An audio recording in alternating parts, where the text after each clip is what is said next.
A very special good morning to all of you। स्वागत है आपका हमारे चैनल स्टडी विद अभिमान में। आज मैं आप लोगों के लिए यूपी पॉलिटेक्निक एंट्रेंस एग्जाम के लिए मैथमेटिक्स के कुछ मोस्ट इंपॉर्टेंट क्वेश्चंस लेकर आया हूं और ऐसे ही क्वेश्चंस आप लोगों के एंट्रेंस एग्जाम में पूछे जाते हैं। तो चलिए फिर आज की इस वीडियो को स्टार्ट करते हैं और देखते हैं आज का क्वेश्चन नंबर फर्स्ट क्या दिया है। तो क्वेश्चन नंबर फर्स्ट आप लोगों को अपनी स्क्रीन के ऊपर दिख रहा होगा। तो यहाँ पे क्वेश्चन लिखा है कि एक अर्धगोलीय ठोस कटोरे का व्यास 14 सेंटीमीटर है, तो कटोरे का कुल पृष्ठीय क्षेत्रफल कितना है। तो हमें इस क्वेश्चन में क्या फाइंड आउट करना है, हमें इस क्वेश्चन में फाइंड आउट करना है तो कटोरे का कुल पृष्ठीय क्षेत्रफल, या फिर आप ऐसे बोल सकते हैं तो कटोरे का संपूर्ण पृष्ठ क्षेत्रफल कितना है, यही हमें इस क्वेश्चन में फाइंड आउट करना है। तो चलिए इस क्वेश्चन को सॉल्व करना स्टार्ट करते हैं। सबसे पहले देखेंगे कि क्वेश्चन में हमें क्या क्या चीजें दी गई हैं। तो सबसे पहले यहाँ पे लिखा है कि एक अर्धगोलीय ठोस कटोरे का व्यास जो कि कितना दिया गया 14 सेंटीमीटर है। तो ये हमें यहाँ पे सबसे पहले पता है, तो मैंने यहाँ पे लिख दिया है अर्धगोलीय ठोस कटोरे का व्यास इज इक्वल टू 14 सेंटीमीटर, जो कि हमें क्वेश्चन में ऑलरेडी दिया गया है। अब देखिए इसी व्यास की हेल्प से हम क्या करेंगे, अर्धगोलीय ठोस कटोरे की त्रिज्या r की वैल्यू को फाइंड आउट कर लेंगे। तो हमें यहाँ पे कुछ नहीं करना। देखिए व्यास हमें कितना दिया है, व्यास हमें दिया 14 सेंटीमीटर। 14 में हम 2 से डिवाइड कर देंगे तो हमें यहाँ पे अर्धगोलीय ठोस कटोरे की त्रिज्या r की वैल्यू मिल जाएगी। तो 2 1 जा 2 और 2 7 जा 14 और 7 और सेंटीमीटर में यहाँ पे त्रिज्या आएगी। तो 7 सेंटीमीटर ये अर्धगोलीय ठोस कटोरे की त्रिज्या r की वैल्यू हो जाएगी। हमने सॉल्व किया, 7 सेंटीमीटर हमें यहाँ पे त्रिज्या की वैल्यू मिल चुकी है। जब त्रिज्या हमें पता चल चुकी है तो हम बड़े आसानी से यहाँ पे अब अर्धगोलीय ठोस कटोरे का पृष्ठीय क्षेत्रफल निकाल लेंगे। तो मैंने यहाँ पे लिखा अतः अर्धगोलीय ठोस कटोरे का पृष्ठीय क्षेत्रफल, या फिर आप ऐसे लिख सकते हैं अतः अर्धगोलीय ठोस कटोरे का संपूर्ण पृष्ठ क्षेत्रफल इज इक्वल टू, फॉर्मूला यहाँ पे क्या अप्लाई होने वाला है, बहुत ही ध्यान से समझिएगा क्योंकि यहाँ पे अर्धगोलीय ठोस कटोरे की बात हो रही है। तो यहाँ पे फॉर्मूला अप्लाई होगा अर्धगोले के संपूर्ण पृष्ठ क्षेत्रफल वाला, ध्यान रखिएगा। तो अर्धगोले का संपूर्ण पृष्ठ क्षेत्रफल, इसका फॉर्मूला होता है 3 पाई r स्क्वायर। तो आपको फॉर्मूला याद होना जरूरी है। अगर आपको फॉर्मूला ही नहीं याद होगा तो आगे आप इस क्वेश्चन को सॉल्व नहीं कर पाएंगे। तो फॉर्मूला अच्छे से लर्न कर लीजिएगा। तो मैंने यहाँ पे लिखा, जैसा कि आप लोग देख पा रहे होंगे, अतः अर्धगोलीय ठोस कटोरे का पृष्ठीय क्षेत्रफल, या फिर आप बोल सकते हैं अर्धगोलीय ठोस कटोरे का संपूर्ण पृष्ठ क्षेत्रफल। फॉर्मूला हम यहाँ पे लगाएंगे 3 पाई r स्क्वायर। तो चलिए आगे इसको सॉल्व करते हैं। तो 3 आपका यहाँ पे एज इट इज रहेगा, पाई की वैल्यू को हम यहाँ पे पुट करेंगे 22/7, ये वैल्यू मैंने पाई की पुट कर दी। फिर इसके बाद r स्क्वायर, देखिए त्रिज्या की वैल्यू हमने कितनी निकाली, 7 सेंटीमीटर निकाली है ना। अब यहाँ पे स्क्वायर है तो इसका मतलब क्या हो जाएगा, 7 × 7 2 बार यहाँ पे आ जाएगा, ठीक है। तो देखिए यहाँ पे r स्क्वायर था इसीलिए मैंने यहाँ पे 7 × 7 लिखा हुआ है। अब क्या करेंगे, देखिए सॉल्व करेंगे, ये 7 से ये 7 यहाँ पे कैंसिल हो जाएगा। बचा क्या हुआ है, 3 × 22 × 7, यही बचा हुआ है। अब इनके हम मल्टीप्लाई करवा लेंगे। मल्टीप्लाई करवाने पर हमें मिलेगा 462 सेंटीमीटर स्क्वायर। यही इस क्वेश्चन का करेक्ट आंसर हो जाएगा। तो आई होप आपको ये क्वेश्चन समझ में आ गया होगा। एक एक स्टेप मैंने आपको बता दिया। अब चलिए ऑप्शन में चेक करते हैं कहाँ पे दिया हुआ है 462 सेंटीमीटर स्क्वायर। तो ये आपका दिया है ऑप्शन सी में। तो ऑप्शन सी इस क्वेश्चन का करेक्ट आंसर हो जाएगा। देखिए क्वेश्चन तो आपका ये इजी है, लेकिन आपको फॉर्मूला पता होना चाहिए, सॉल्व करने का तरीका पता होना चाहिए, तभी आप सॉल्व कर पाएंगे। और ऐसे क्वेश्चंस आपके एंट्रेंस एग्जाम में जरूर पूछे जाते हैं क्योंकि फॉर्मूला बेस्ड क्वेश्चन है और कुछ स्टूडेंट्स क्या करते हैं, वो फॉर्मूले को अच्छे से लर्न नहीं करते। तो देखिए मेंसुरेशन से रिलेटेड आपके जितने फॉर्मूले हैं अच्छे से लर्न कर लीजिएगा, ठीक है। और अगर आप नहीं लर्न कर पा रहे हैं, आपके पास बुक नहीं है, तो मुझे कमेंट करके बताइएगा, मैं फॉर्मूले के ऊपर अलग से वीडियो बना दूंगा, ठीक है। अब चलिए इसके बाद देखते हैं नेक्स्ट क्वेश्चन। क्वेश्चन नंबर 2 क्या दिया है। तो क्वेश्चन नंबर 2 आपको अपनी स्क्रीन के ऊपर दिख रहा होगा और ये भी क्वेश्चन आपका मोस्ट इंपॉर्टेंट क्वेश्चन है और ऐसे क्वेश्चंस आपके एंट्रेंस एग्जाम में कई बार पूछे जा चुके हैं, ध्यान रखिएगा। क्वेश्चन यहाँ पे क्या लिखा है, यदि किसी ठोस गोलार्ध का संपूर्ण पृष्ठ 108 पाई सेंटीमीटर स्क्वायर हो। देखिए संपूर्ण पृष्ठ से हमारा मतलब क्या हो जाएगा, संपूर्ण पृष्ठ क्षेत्रफल से हो जाएगा, ध्यान रखिएगा, ये आपको ध्यान रखना है। तो यदि किसी ठोस गोलार्ध का संपूर्ण पृष्ठ या फिर बोल सकते हैं संपूर्ण पृष्ठ क्षेत्रफल 108 पाई सेंटीमीटर स्क्वायर हो तो उस गोलार्ध का आयतन क्या होगा, ये हमें यहां पे फाइंड आउट करना है। तो चलिए हम इस क्वेश्चन को सॉल्व करना स्टार्ट करते हैं। सबसे पहले देखेंगे कि क्या क्या चीजें हमें यहां पे दी गई हैं। तो सबसे पहले यहां पे हमें दिया है, यहां पे लिखा है यदि किसी ठोस गोलार्ध का संपूर्ण पृष्ठ 108 पाई सेंटीमीटर स्क्वायर हो, ये हमें दिया है। तो सबसे पहले मैंने यहां पे लिखा दिया है ठोस गोलार्ध का संपूर्ण पृष्ठ इज इक्वल टू क्या दिया है, हमें दिया है 108 पाई सेंटीमीटर स्क्वायर। तो देखिए यहां पे गोलार्ध की बात हो रही है, इसका मतलब अर्ध गोले की बात यहां पे हो रही है, और हमें यहां पे ठोस गोलार्ध का संपूर्ण पृष्ठ या फिर आप बोल सकते हैं संपूर्ण पृष्ठ क्षेत्रफल ये दिया गया है। तो देखिए ठोस गोलार्ध का संपूर्ण पृष्ठ या फिर संपूर्ण पृष्ठ क्षेत्रफल, इसका फॉर्मूला क्या होता है, इसका फॉर्मूला होता है 3 पाई आर स्क्वायर। तो 3 pi R square is equal to हमें दिया है 108 पाई सेंटीमीटर स्क्वायर। तो ये मैंने यहां पे लिख दिया जैसा कि आप लोग देख पा रहे होंगे। फिर उसके बाद आगे मैंने यहां पे क्या लिखा, आगे मैंने लिख दिया कि माना ठोस गोलार्ध की त्रिज्या क्या है। त्रिज्या मैंने यहां पे आर मानी हुई है क्योंकि त्रिज्या की वैल्यू हमें पता नहीं है। जब तक त्रिज्या नहीं निकालेंगे तब तक ये क्वेश्चन आगे आपका सॉल्व नहीं होने वाला। अब हम आएंगे यहां पे अकॉर्डिंग टू क्वेश्चन यानी प्रश्न अनुसार। तो देखिए हमें क्वेश्चन में दिया हुआ है ठोस गोलार्ध का संपूर्ण पृष्ठ या फिर आप बोल सकते हैं ठोस गोलार्ध का संपूर्ण पृष्ठ क्षेत्रफल कितना दिया है 108 पाई सेंटीमीटर स्क्वायर, और ठोस गोलार्ध का संपूर्ण पृष्ठ क्षेत्रफल या फिर संपूर्ण पृष्ठ, इसका फॉर्मूला क्या होता है 3 पाई आर स्क्वायर होता है। तो 3 pi R square is equal to हमें दिया है 108 पाई सेंटीमीटर स्क्वायर। तो ये मैंने यहां पे लिख दिया जैसा कि आप लोग देख पा रहे होंगे अकॉर्डिंग टू क्वेश्चन, ये वाली लाइन मैंने यहां पे लिखी। अब देखिए हमें यहां पे r की वैल्यू को निकालना है तभी हमारा क्वेश्चन आगे सॉल्व होगा। तो देखिए r स्क्वायर को हम ले आएंगे आगे, तो r स्क्वायर को मैं यहां पे आगे ले आया इज इक्वल टू क्या हो जाएगा, और यहां पे देखिए ये जो पाई है, ये पाई से ये पाई आपका सीधे सीधे कैंसिल हो जाएगा, ठीक है, पाई से पाई कैंसिल हो गया, और आर स्क्वायर को मैं ले आया यहाँ पे आगे, और 108 यहाँ पे था, ये 3 इधर बराबर में इधर आएगा तो अपॉन में हो जाएगा, यानी R square is equal to 108 और अपॉन में 3 हो गया। अब सॉल्व करेंगे, 3 1 जा 3, 3 3 जा 9, एक इधर जाएगा 18 हो जाएगा, यानी 3 6 जा 18, यानी आर स्क्वायर की value R square is equal to हमें यहाँ पे 36 मिला हुआ है। तो ये मैंने यहाँ पे लिख दिया जैसा कि आप लोग देख पा रहे होंगे। जब यहाँ से स्क्वायर को हटाएंगे तो आर इज इक्वल टू हमें क्या मिलेगा, स्क्वायर रूट के अंदर आपका 36 होगा। जब इसको सॉल्व करेंगे तो आर इज इक्वल टू 6, और जो त्रिज्या आएगी वो सेंटीमीटर में आएगी। तो आर की वैल्यू हमें कितनी मिल चुकी है, 6 सेंटीमीटर मिल चुकी है। अब हम बड़े आसानी से गोलार्ध का आयतन निकाल पाएंगे। जब तक त्रिज्या नहीं निकलती यहाँ पे तब तक हम यहाँ पे गोलार्ध के आयतन को नहीं निकाल सकते थे। अब हम क्या करेंगे, अब हम यहाँ पे गोलार्ध का आयतन निकालेंगे। देखिए गोलार्ध बोलिए चाहे अर्ध गोला बोलिए एक ही होता है, ध्यान रखिएगा। अर्ध गोले को ही हम गोलार्ध बोलते हैं, कंफ्यूज मत होइएगा। बहुत सारे स्टूडेंट्स अर्ध गोला और गोलार्ध इसी में कंफ्यूज हो जाते हैं, तो दोनों एक ही होता है।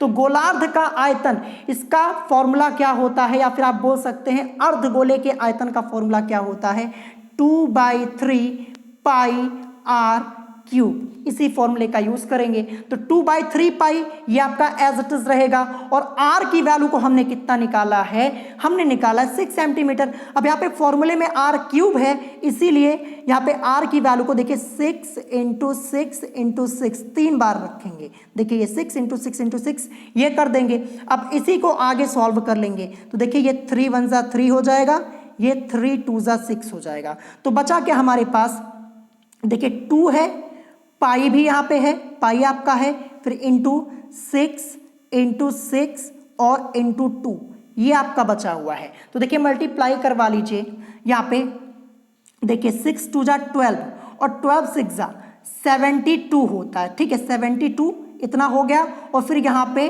2 पाई है, अब यहाँ पे इसकी मल्टीप्लाई करवा लेंगे तो 72 2 जा कितना हो जाएगा, 144 हो जाएगा, ठीक है, 144, ठीक है, और पाई तो आपका रहेगा ही, और क्योंकि हम यहाँ पे आयतन को निकाल रहे हैं तो क्या आएगा, सेंटीमीटर में तो आएगा ही और क्यूब में आएगा, यानी 144 पाई सेंटीमीटर क्यूब। यही इस क्वेश्चन का करेक्ट आंसर हो जाएगा। चलिए ऑप्शन में चेक करते हैं कहाँ पे दिया हुआ है, तो ये आपका दिया हुआ है ऑप्शन बी में। ऑप्शन बी इस क्वेश्चन का करेक्ट आंसर हो जाएगा। तो आई होप आपको ये क्वेश्चन समझ में आ गया होगा। 1 से 2 बार प्रैक्टिस कीजिएगा, बड़े आसानी से आप इस क्वेश्चन को लगा पाएंगे, लेकिन प्रैक्टिस कर लीजिएगा, ऐसे ही क्वेश्चंस आपसे पूछे जाते हैं और खासकर फॉर्मूला आपको याद होना बहुत ही जरूरी है। अब चलिए इसके बाद हम देखते हैं नेक्स्ट क्वेश्चन हमारा क्या दिया है, क्वेश्चन नंबर 3। तो क्वेश्चन नंबर 3 आपको अपनी स्क्रीन के ऊपर दिख रहा होगा। ये क्वेश्चन आपका यूपी पॉलिटेक्निक एंट्रेंस एग्जाम 2020 में पूछा जा चुका है, और मैं आपको बता दूं ये आपका मॉडरेट लेवल का क्वेश्चन है, बहुत ही अच्छा क्वेश्चन है और काफी टाइम टेकिंग क्वेश्चन है। ध्यान रखिएगा ये टाइम टेकिंग क्वेश्चन है, मैं आपको पहले ही बता दे रहा हूं। अभी जब मैं आपको सॉल्व करके बताऊंगा ना, आप खुद ही समझ जाएंगे। तो यहां पे क्वेश्चन क्या लिखा है, क्वेश्चन लिखा है कि एक लंब वृत्तीय शंकु की त्रिज्या और ऊंचाई का अनुपात 5:12 और आयतन 2512 सेंटीमीटर क्यूब है, तो शंकु की त्रियक ऊंचाई होगी। शंकु की त्रियक ऊंचाई ये हमसे पूछी गई है। यूपी पॉलिटेक्निक एंट्रेंस एग्जाम 2020 में ये क्वेश्चन पूछा गया है। तो चलिए देखते हैं सबसे पहले क्या क्या चीजें हमें क्वेश्चन में दी गई हैं। तो हम यहाँ पे क्या कर सकते हैं, सबसे पहले तो मैंने यहाँ पे क्या किया, सबसे पहले मैंने यहाँ पे मान लिया कि माना शंकु की त्रिज्या r और शंकु की ऊंचाई क्या है, h है। ये मान लिया क्योंकि हमें यहाँ पे न शंकु की त्रिज्या पता है न शंकु की ऊंचाई पता है। यहाँ पे क्वेश्चन में सिर्फ इतना दिया है कि एक लंब वृत्तीय शंकु की त्रिज्या और ऊंचाई का अनुपात दिया है, रेशियो दिया है 5:12। तो सबसे पहले मैंने यहाँ पे क्या किया, मैंने यहाँ पे मान लिया कि माना शंकु की त्रिज्या क्या है r और शंकु की ऊंचाई क्या है, ऊंचाई को मैंने यहाँ पे h मान लिया। और देखिए इनका रेशियो हमें कितना दिया है, जो r रेशियो h, जो शंकु की त्रिज्या है और शंकु की ऊंचाई, शंकु की त्रिज्या को r मैंने माना और ऊंचाई को h, इनका रेशियो क्वेश्चन में जो हमें दिया है वो दिया है 5:12। ये अनुपात हमें दिया गया, इसीलिए r/h इज इक्वल टू मैंने यहाँ पे 5:12 लिखा है। क्वेश्चन देख लीजिएगा, ये आपका अनुपात यहाँ पे दिया हुआ है। तो ये मैंने यहाँ पे लिख दिया, यहाँ तक आपको समझ में आ गया होगा। यहाँ तक कैसे आया, अब आगे इसको सॉल्व करेंगे। तो देखिए r/h, इसको मैं क्या लिख सकता हूँ, रेशियो को साइन को हटाएंगे, रेशियो का साइन जब इसको हटाएंगे तो r/h हो जाएगा, इज इक्वल टू, यहाँ से भी रेशियो का साइन हटेगा तो हम इसको लिख सकते हैं 5/12, ये लिख सकते हैं। या फिर आगे इसको सॉल्व करेंगे तो क्या हो जाएगा, देखिए r इज इक्वल टू क्या हो जाएगा, ठीक है, इस 5 की मल्टीप्लाई h में करवा देंगे तो हमें मिलेगा 5h, और r को तो हमने ऑलरेडी आगे ले लिया है तो यहाँ पे अपॉन में 12 आपका ये बचेगा। तो r इज इक्वल टू हमें क्या मिल गया, 5h अपॉन में 12। यहाँ तक हमने सॉल्व कर लिया। अब फिर से क्वेश्चन पे लौट के आते हैं और देखते हैं हमें यहाँ पे क्वेश्चन में आगे क्या दिया है।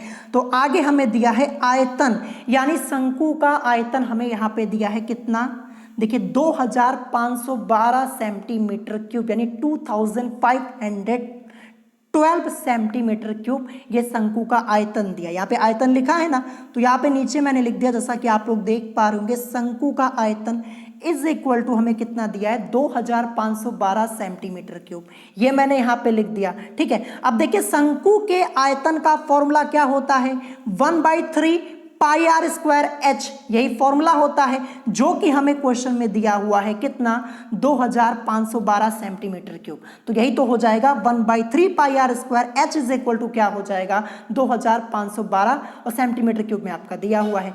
तो ये मैंने यहाँ पे कर लिया, यहाँ तक कर लिया ना। अब आगे इसको सॉल्व करेंगे, यही आगे ही तो इस क्वेश्चन में मुश्किल है, काफी टाइम टेकिंग क्वेश्चन है, ध्यान रखिएगा। अब देखिए यहाँ पे 1/3, इसको ऐसे ही रहने दीजिए, पाई की वैल्यू को पुट करेंगे 22/7 हो जाएगा। ठीक है, 22/7 ये पाई की वैल्यू को पुट की हमने, और फिर इसके बाद आर स्क्वायर है आर। अब देखिए आर की वैल्यू ऊपर हमने निकाली हुई है, ये देखिए इसीलिए निकाली थी, 5h अपॉन में 12 ये निकाली है। अब क्योंकि यहाँ पे आर स्क्वायर है तो क्या हो जाएगा, 5h अपॉन में 12 का स्क्वायर हो जाएगा, तो इसीलिए ये स्क्वायर यहाँ पे लगा हुआ जैसा कि आप लोग देख पा रहे होंगे। फिर इनटू यहाँ पे h भी है, तो h आपका h ही यहाँ पे रहेगा और इज इक्वल टू 2512, ये आपका एज इट इज यहाँ पे रहेगा। अब आगे इसको सॉल्व करेंगे तो क्या हो जाएगा, 1/3 इंटू 22/7 एज इट इज रहने दीजिए। अब यहाँ पे देखिए स्क्वायर लगा है, जब इसको सॉल्व करेंगे तो हम लिख सकते हैं 5h इंटू 5h, 2 बार लिख देंगे क्योंकि स्क्वायर यहाँ पे लगा है, और अपॉन में 12 है, 12 को भी हम 12 गुणे 12 ये लिख सकते हैं क्योंकि स्क्वायर लगा है, तो ये मैंने यहाँ पे लिख दिया, into h is equal to 2512, ये आपका यहाँ पे एज इट इज रहेगा, 2512 ऐसे ही रहेगा। अब अगले स्टेप को बहुत ही ध्यान से समझिएगा, यहीं पे स्टूडेंट्स मिस्टेक करते हैं। देखिए ये क्वेश्चन बहुत ही लेंथी है, अभी आगे सॉल्व करेंगे, सॉल्व कर रहा हूं, यहाँ पे आपको खुद ही पता चल जाएगा।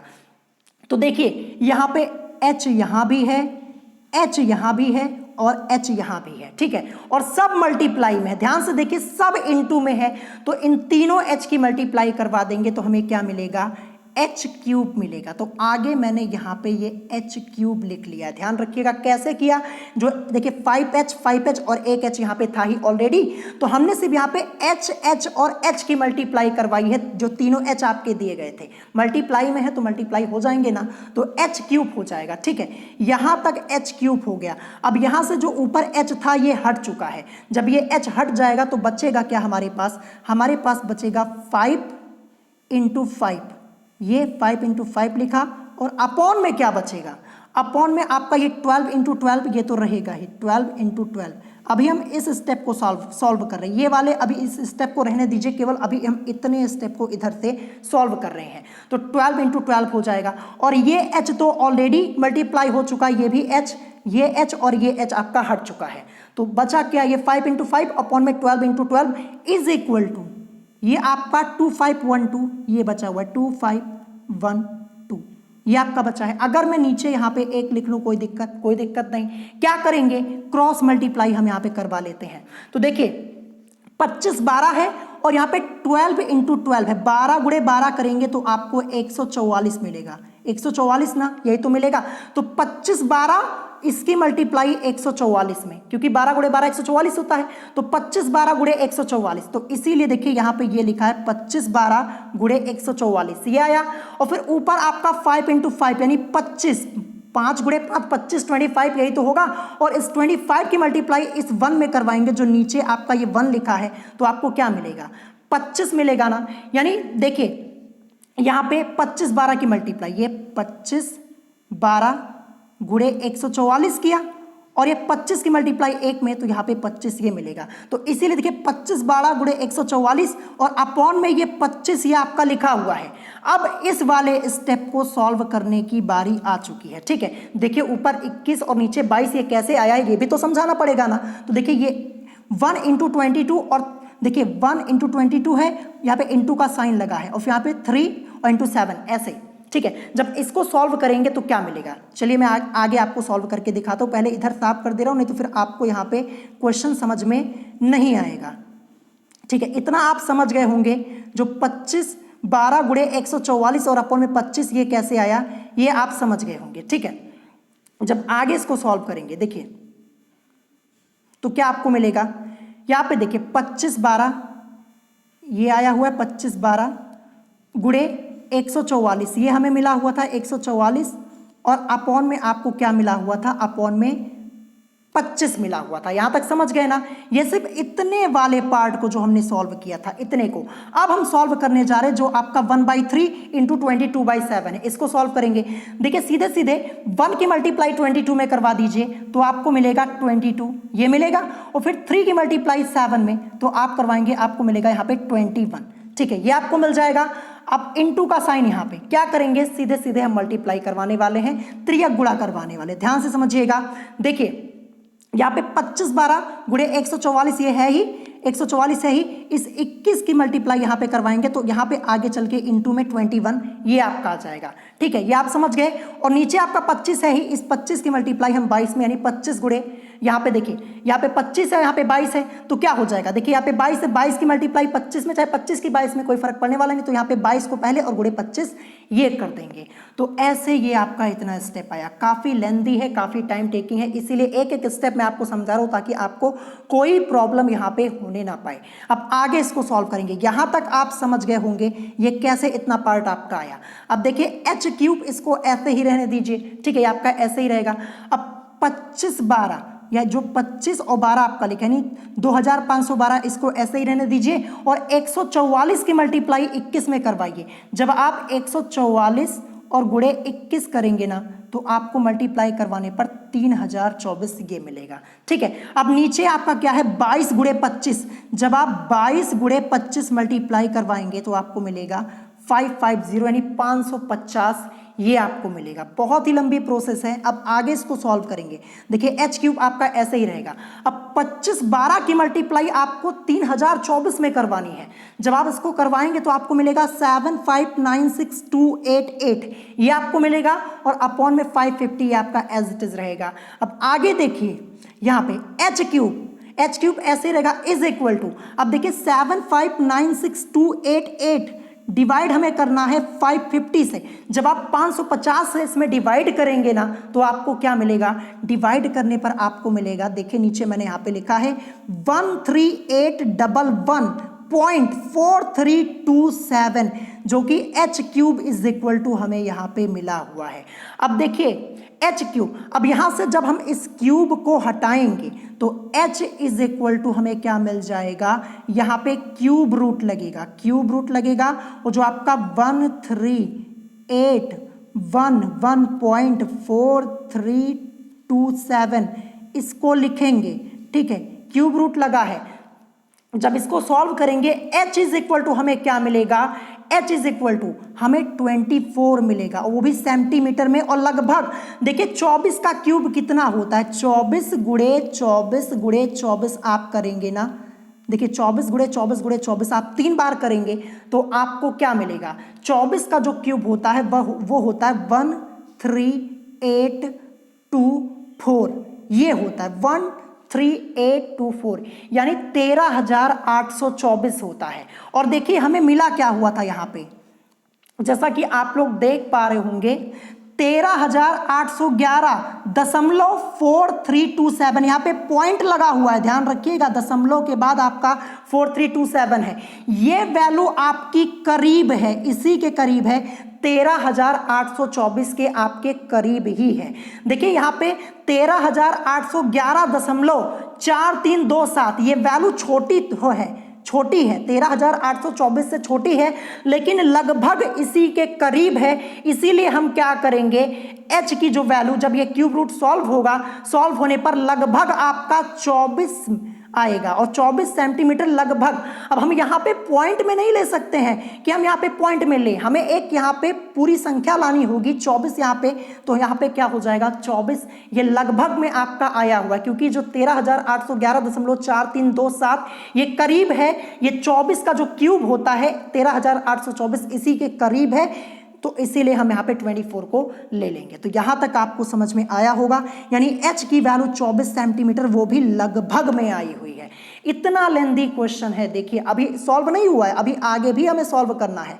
यहाँ तक हमने h की वैल्यू को निकाल लिया, जब h की वैल्यू को निकाल लिया अब हम क्या करेंगे, अब हम यहाँ पे r इज इक्वल टू हमारा क्या था 5h अपॉन में 12 था, ये था ना। अब देखिए यहाँ से हम r की एग्जैक्ट वैल्यू को निकाल पाएंगे, ठीक है, क्योंकि h की वैल्यू निकल चुकी है तो r की एग्जैक्ट वैल्यू हम यहाँ पे निकाल पाएंगे। अभी ऊपर हमने r की वैल्यू को 5h अपॉन में 12 रखा था, लेकिन अब हम यहाँ पे वैल्यू को निकाल सकते हैं।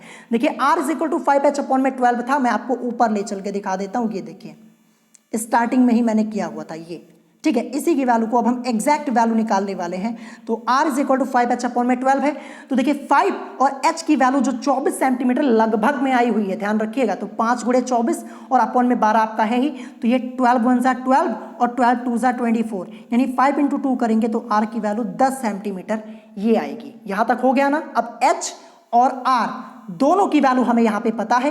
अब हम शंकु की त्रियक ऊंचाई निकालेंगे।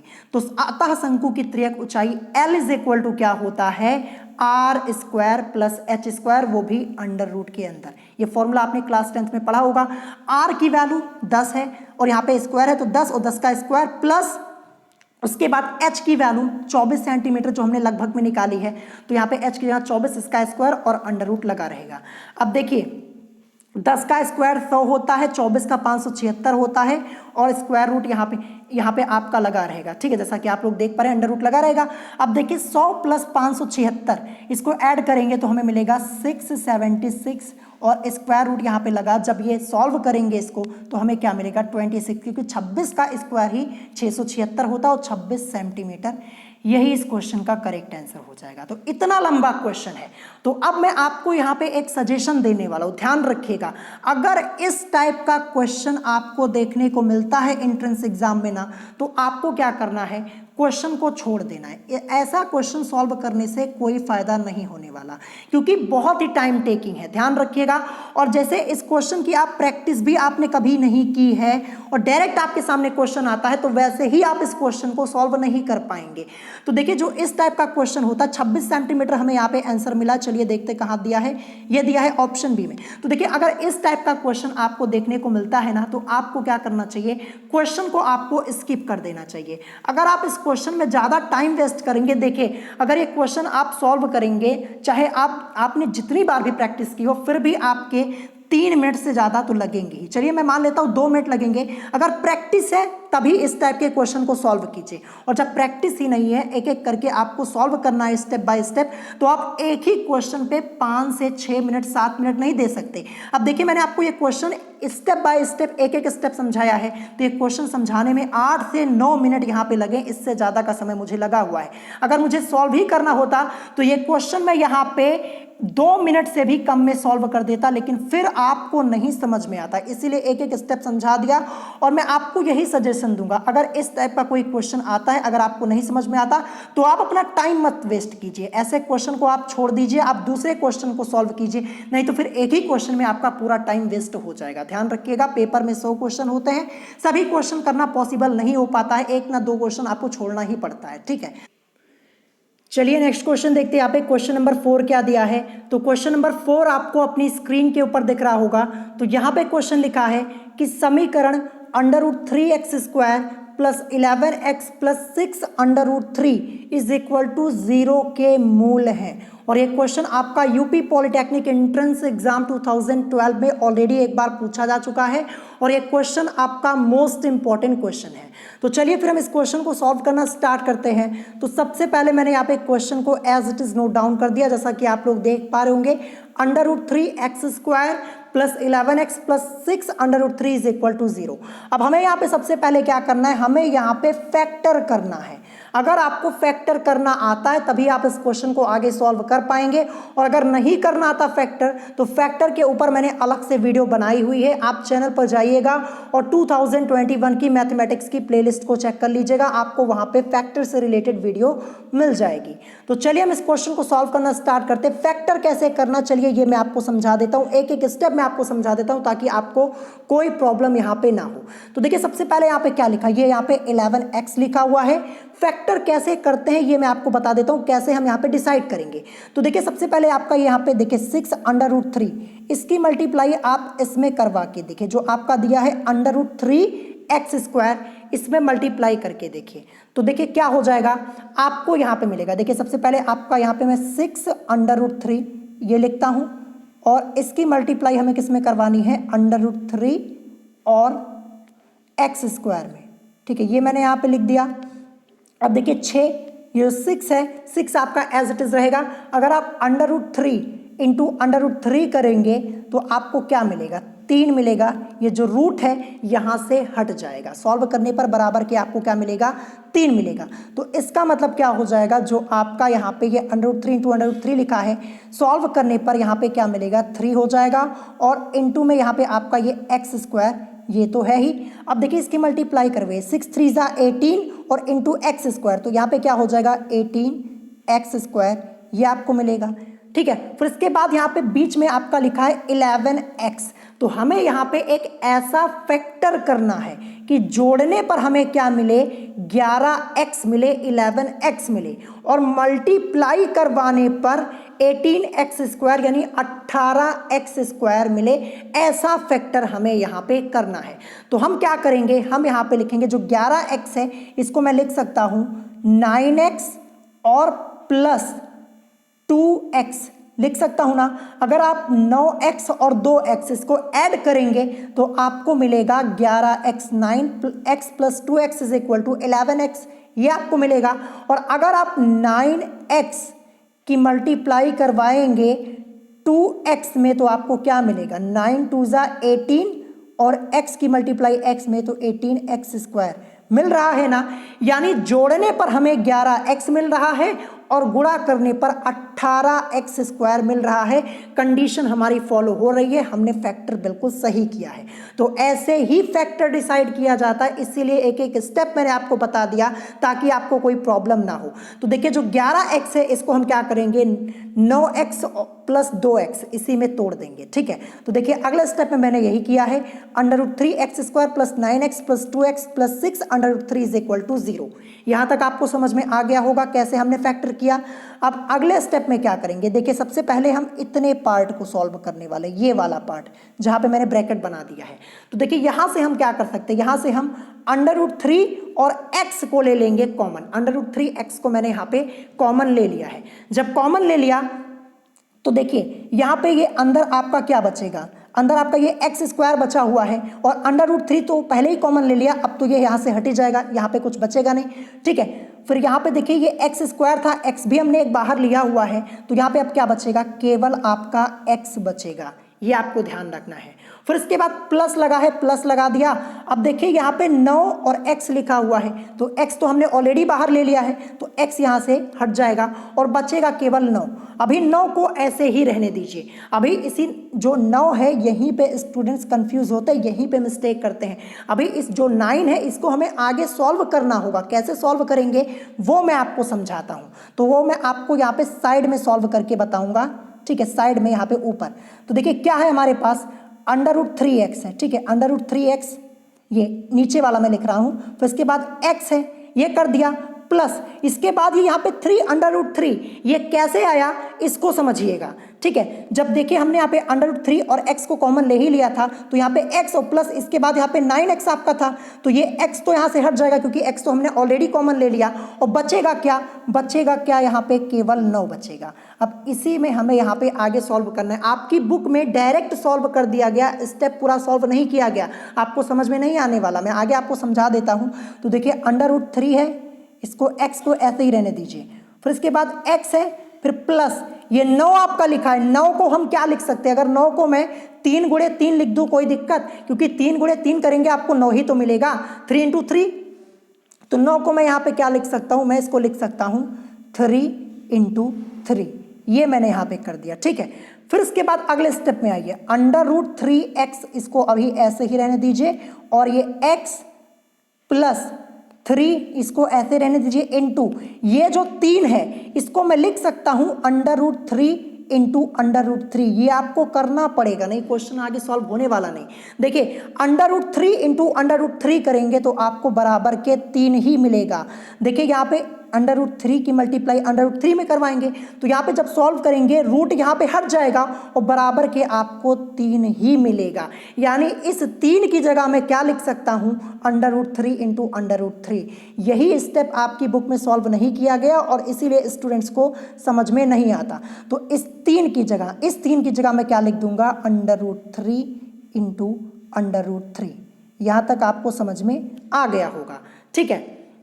तो देखिए हमने ऑलरेडी यहाँ पे √3x को कॉमन लेके रखा हुआ है, एक स्टेप हमने यहाँ पे सॉल्व कर लिया था। तो देखिए √3 और x यहाँ पे सॉल्व कर ही लिया था, जो ऊपर x स्क्वायर था x आपका हो चुका था, और ये जो √3 था ये तो हट ही चुका है, कॉमन ले लिया था हमने।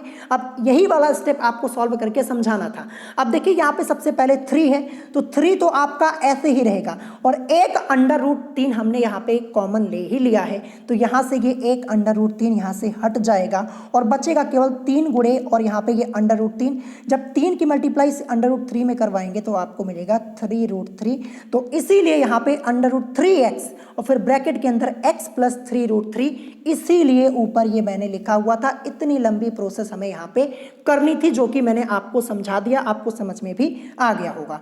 तो इसीलिए मैंने यहाँ पे देखिए यहाँ पे क्या लिखा है, मैंने यहाँ पे लिखा है x+ और 3√3।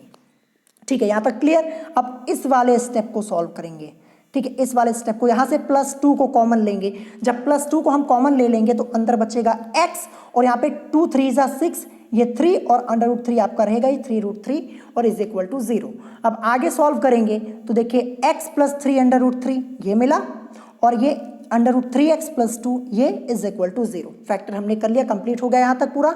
अब देखिए हमें यहाँ पे मूल, क्वेश्चन में क्या पूछा गया है, इसके मूल हैं, ये हमसे पूछा गया है। तो आगे सॉल्व करेंगे तो देखिए एक मान आपका ये है x + 3√3 = 0 के बराबर। ठीक है, ये आपका है एक मान x + 3√3 = 0, ये आपका है। जब इसको सॉल्व करेंगे तो x = हमें क्या मिल जाएगा, ये देखिए प्लस लगा है और 3√3 है, प्लस का जब बराबर के इधर आएगा 0 के पास तो क्या हो जाएगा, माइनस में आ जाएगा, यानी -3√3। तो x की एक वैल्यू हमें -3√3 मिली।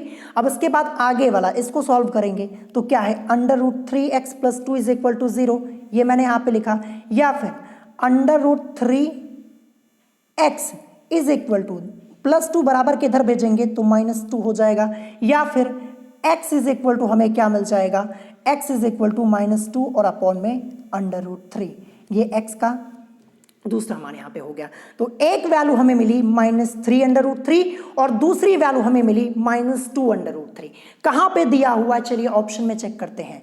एक वैल्यू -3√3 और दूसरी वैल्यू -2 अपॉन में √3 ये आपका दिया हुआ है, तो ये आपका हो जाएगा ऑप्शन ए में। ऑप्शन ए इस क्वेश्चन का करेक्ट आंसर हो जाएगा।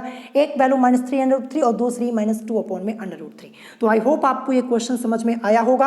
आपको बस यहाँ पे ध्यान रखना है, जो आपका ये 3√3 वाला ये वाला स्टेप जो आपको समझाया है वो समझ लीजिएगा, क्योंकि बुक में कुछ दिया नहीं गया, डायरेक्ट सॉल्व करके आपको बता दिया गया है, तो प्रैक्टिस कर लीजिएगा। अब चलिए देखते हैं नेक्स्ट क्वेश्चन, क्वेश्चन नंबर 5, जो कि आज का हमारा यहाँ पे लास्ट क्वेश्चन है। क्वेश्चन नंबर 5 आपको अपनी स्क्रीन के ऊपर दिख रहा होगा। क्वेश्चन यहाँ पे लिखा है कि एक घन की प्रत्येक भुजा में 50% की वृद्धि की जाती है, तब घन के पृष्ठ क्षेत्रफल में कितनी वृद्धि होगी, ये हमसे पूछा जा रहा है। तो देखिए इस क्वेश्चन के लिए मैं आपको ट्रिक बताने वाला हूं, क्योंकि बेसिक मेथड हम यहाँ पे यूज नहीं करेंगे। अगर आप बेसिक मेथड यूज करेंगे तो काफी टाइम आपका वेस्ट होगा और क्वेश्चन का आंसर गलत भी आ सकता है। तो हम यहाँ पे एक फॉर्मूला यूज करेंगे। फॉर्मूला मैं आपको लिख के ऊपर बता दे रहा हूं, 2x + x² अपॉन में 100 और लगाएंगे परसेंटेज का साइन। ये फॉर्मूला कैसे आता है मैं आपको समझा देता हूं। अगर आपसे पूछा जाए, देखिए मैं आपको यहाँ पे एक ट्रिक बताने जा रहा हूं, एक इंपॉर्टेंट पॉइंट है, नोट कर लीजिएगा। मैं बोल रहा हूं, देखिए यदि किसी घन की कोर या भुजा में, ध्यान रखिएगा, यदि किसी घन की कोर या भुजा में x% की वृद्धि कर दी जाए तो उसके पृष्ठ क्षेत्रफल में 2x + x² अपॉन 100% की वृद्धि होगी। बस यही आपको ध्यान रखना है। अब जैसा कि क्वेश्चन में लिखा है कि एक घन की प्रत्येक भुजा में 50% की वृद्धि की जाती है, इसका मतलब जो x की वैल्यू हमें कितनी दी गई है, वो हमें दी गई है 50%। तो जहां जहां फॉर्मूले में x है, x की जगह आपको क्या करना है, 50% को रख देना है। और हमसे यहाँ पे पूछा क्या गया था, तब घन के पृष्ठ क्षेत्रफल में कितनी वृद्धि होगी। तब घन के पृष्ठ क्षेत्रफल में, जब पृष्ठ क्षेत्रफल में वृद्धि पूछी जाएगी तभी आपका ये फॉर्मूला अप्लाई होगा। ध्यान रखिएगा, जब पृष्ठ क्षेत्रफल में वृद्धि पूछी जाएगी तभी फॉर्मूला अप्लाई होगा, नहीं तो नहीं होगा। तो यहाँ पे पृष्ठ क्षेत्रफल यानी घन के पृष्ठ क्षेत्रफल में वृद्धि पूछी जा रही है, तो जहां जहां फॉर्मूले में x है, x की जगह हम क्या रखेंगे, क्योंकि 50% की वृद्धि हो रही है तो x की जगह हम 50 को रख देंगे। तो 2 है, 2 लिखेंगे, x की जगह रखेंगे 50 को, ये रखा, प्लस, ठीक है, 50 यहाँ पे लिखा, प्लस एक्स स्क्वायर है तो x की वैल्यू 50 स्क्वायर है तो 50 गुणे 50 कर देंगे और अपॉन में क्या कर देंगे, 100 कर देंगे। ठीक है, अब इसी को हम सॉल्व करने वाले हैं। ये 51 ज़ा 50 होता है, 52 ज़ा 100, ये 2 1 ज़ा 2, 2 2 ज़ा 4 और 2 5 ज़ा 10, यानी 25 यहाँ पे बचा। और उधर क्या है, 2 गुणे 50 करेंगे तो आपको क्या मिलेगा, 2 गुणे 50 आप करेंगे आपको मिलेगा 100, और गुणे में, यहाँ पे गुणे में नहीं प्लस में, क्योंकि यहाँ पे प्लस का साइन है, ये प्लस, फिर इसके बाद यहाँ पे 25 आपका है तो 100 प्लस 25, यही तो बचा हुआ था सॉल्व करने पर।